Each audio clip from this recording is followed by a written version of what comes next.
Қазақ телевизиясының ардагері Қажы Қорғанов 80 жаста. Ол 40 жыл ақпарат саласында еңбек етіп, арнаның дамуына сүбелі үлес қосты.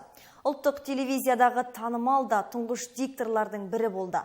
Жампоз журналист ретінде де оның бір хаттың ізімен телеэкспедициясы, үш бәйтерек, киіз үй, төрт түліктің төресі секілді көптеген бейнефильмдері қазақ телевизиясының алтын қорында сақталды. Сала саңлағы Қазақстанның еңбек сіңірген мәдениет қызметкері, құрмет белгісі орденінің иегері туралы Мөлдір Батырбайдың материалында. Өкінішке қарай 3-4 айдың жүзінде әрине мерзім аз болар, мәселе орнынан жылжымаған секілді. Қажы Қорғанов жастайынан әртіс болуды армандады. Еңбек жолын Ақтөбе облыстық филармониясынан бастаған. Ал 1961 жылы диктор болып қызметке кіріседі. Телевизия саласына келуіне құдіретті сахна өнерде мұрындық болды.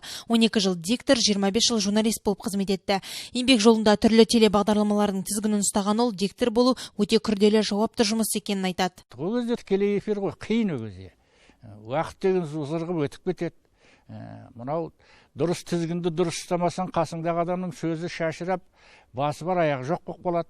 Ол кезде диктор дегеннің өзі басынан бастап кешкі 6-да отырасың, түнгі 12-де бір-ақ шығасың. Бүкіл материалды диктор ғана оқитын ол кезде. Ол кезде журналист некен саяқ хабар жүргізетін. Дикторлар дегенде телевизияның бет бейнесі дейтін. Еңбек ері отандық телевизияның даму жолында толассыз тер төкті. Қажы Қорғановтың хабарлары қазақ телевизиясының алтын қорында өшпес өнеге болып сақталды. Ардагердің жұбайы да талай жыл телеарнада режиссер қызметін атқарған.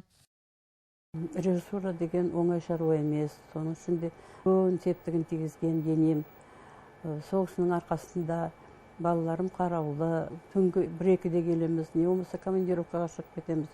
Режиссура деген өте көп ізденіс керек режиссер болу үшін. Қолынан қаламы түспеген телеарна ардагері бірнеше кітаптың авторы. Оның бүгінгі мақсаты 40 жылдық қызметінде дидарласқан тұлғаларының әңгімесін кейінгі ұрпаққа үлгі ретінде қалдыру. Мөлдір Батырбай, Айгерім Иманбаева, жаңалықтар.